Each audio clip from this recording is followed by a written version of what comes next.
Brothers and sisters, the last time I stood at this podium, there was a Gamaliel Foundation gathering to try to sustain hope regarding universal health care. The reason I'm back is that, as we have heard from Sharon Welch, even if you try, don't assume that one visit will be enough. So here we are again, and I am delighted to be here because there is something happening in the world that holds promise for ultimately realizing a greater approximation of the things we always struggle for.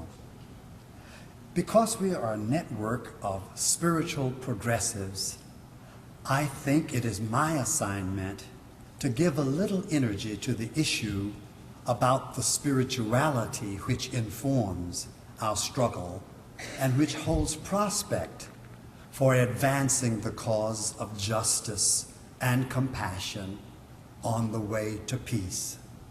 So if I think about how might we help Obama fulfill the promise of his election, I want to say the quality of spirituality that is not simply personal but societal in its reach may be part of what sets the context in which President Obama gets a chance to hold in better balance those aspects that are clearly a part of his approach. I speak of our president as a principled pragmatic. On some days, the pragmatism gets the better of the principle. And the question is, how can we help to create a context in which the energy of pragmatism does not in any way exhaust or diminish the power of the principle that is in his heart, and I think in most of our hearts? Well, here's my response to it. It was 9/11. There were those of us who really in New York City found ourselves ministering all the time to various levels of post-traumatic stress disorder. But one of the most hopeful things to occur shortly after 9/11 was that we went through the period in which we were searching for bodies that may be there beneath the rubble, still alive. There came a day when it was declared nothing could have survived in the rubble, so we shifted from trying to rescue those who yet might be alive to simply removing the rubble. When we started that process, it was amazing that one Sunday morning, out of the rubble, after there was supposed to be no possibility of life, a white pigeon flew up out of the rubble. I thought my background equipped me to understand what that might mean. For you see, although I'm in a very liberal church, at the time, I was really born a Pentecostal, which gave me a certain spiritual sensitivity and a kind of, shall I call it, interpretive proclivity towards signs of the times. So I put this together, that whereas we in New York were always singing during those days, God Bless America, Land That I Love, the baseball game started that way. Some Broadway plays, actually, God Bless America, Land That I Love. And school assemblies, God Bless America, Land That I Love. I thought that that song actually was a prayer. Because as you remember, before they get to the God Bless America, they say, as we lift our voices in a solemn prayer. It was a solemn prayer. It was a nation in prayer, of course out of post-traumatic stress disorder, but prayer nevertheless. I thought the white pigeon was the response of the Great Spirit. And this is what I thought it was saying. I have heard your cry to be blessed.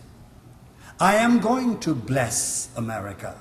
I am going to bless the United States of America. But the most significant beginning toward that blessing is the recovery of the moral and spiritual foundation which informed the founding of this nation. That was what I thought the message was. And I became convinced that our nation would not really be able to appropriate the new blessings for which we had prayed apart from, and this is the word that I've been trying to get clarity about from Professor Garadorian, apart from another great awakening. That is a spiritual revitalization movement that is sufficiently widespread, that touches sufficient numbers of the pockets of people in our society, so that out of the renewed sense of balance with respect to spirituality, we advance towards the possibility of enacting the items which the National Council of Churches has put forth, along with a couple of public banks as well. So for that reason, I am here to speak about what this might mean. And I think when I talk about spirituality, I really try to define it so that it is clear I mean not just the hocus pocus reality out of which I sprang as a kid, not 99 verses of Alleluia or just as I am so that we can give our hearts to God. I am talking about something more broadly flashed before us, demanding faithfulness on all the dimensions of our life. And I put it in a sort of versical manner this way. Pondering spirituality, I mean to include all there is of me, my body, mind, spirit, and emotions, both public worship and private devotions, my values and habits, hopes and desires, what makes me strong and what inspires. I think of the powers I cannot see and how they help shape my destiny. I think of what brings me joy and peace. When burdened, bewildered, what gives me release? I think of my place in my family and the spirit that builds up community. And I wonder if earth is glad I'm here. Am I spreading love or stirring up fear? I try to discern if there's more for me, right here where I am or beyond the sea. When I'm in the Spirit, these words come through. You are so precious. I'm glad I made you. It is this sense of holistic spirituality that is not simply public, but remembers that we are embedded in community, and that any spirituality which does not embrace both these dimensions is out of balance. The sense of balance was made real clear to me in my mentor, Martin Luther King Jr., whose favorite sermon, you must know, and the way you can tell it was his favorite one, it's the one he used when he was trying to get the church down in Alabama.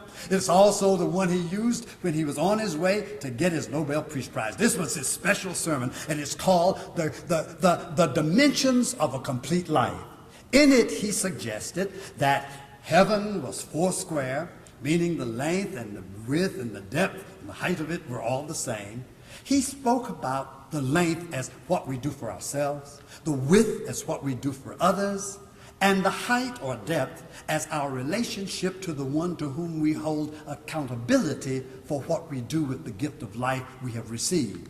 He spoke about the real life is how you manage to keep all of these things with a reasonable sense of ratio with equality.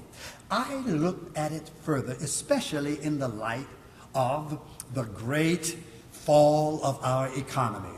People started asking, why did the economy tank out so badly? And many folks gave answers, and thank you. Every time I hear you give your talk, Gary, I get clarity about all the things that went wrong. But I came to the fact that whatever those factors were, at the heart of it was the fact that greed was a primary factor. But let me say, I've run into trouble because I felt that I needed to write a sermon about greed. I tried out the idea on some of my major benefactors and found out I actually lost some friends and supporters just by mentioning the fact that I was getting ready to do a sermon on greed. So I've stopped calling it greed. I've looked at it as maintaining balance. I have critiqued, we are out of balance. We who have our biological necessities, we who obviously need material resources in order to sustain our lives, must be reminded that whether or not we are highly theocentric or basically humanistic, that the human being has at least evolved to the place that to really be human, it is beyond mere material and biological existence. There is that which has to do with purpose and meaning and accountability and the source of hope and that which binds us to something beyond ourselves. There are spiritual dimensions, and we will define it all across the board. But there is the sense in which when we become so involved and obsessed with material existence, and it begins to define everything, and it is out of that that we think we receive our security, then we are out of balance because there's not enough energy to pay attention to that which really makes us human beyond our mere biological existence. And I therefore believe that when I talk about a great awakening, I will not talk about overcoming greed, not in the first instance, but I will talk about what will it take to bring us as a nation back to a balance where both human necessities and biological requirements for material things are clearly balanced by the importance of love, of community, of hope, of joy, of peace, and some sense of what legacy we can look back on from whatever our resting place is going to be in eternity. Well, this is my sense of what this spirituality is about. Now, what I think I'm led to call for, and why this is a good place to do so, is I think I am beginning to feel a calling to help say to our nation, you heard what the white pigeon was suggesting. And of course, those of you who are from both biblical traditions understand, as the rabbi would suggest, that the dove has often been spoken of as spirit, but I now know truth as well.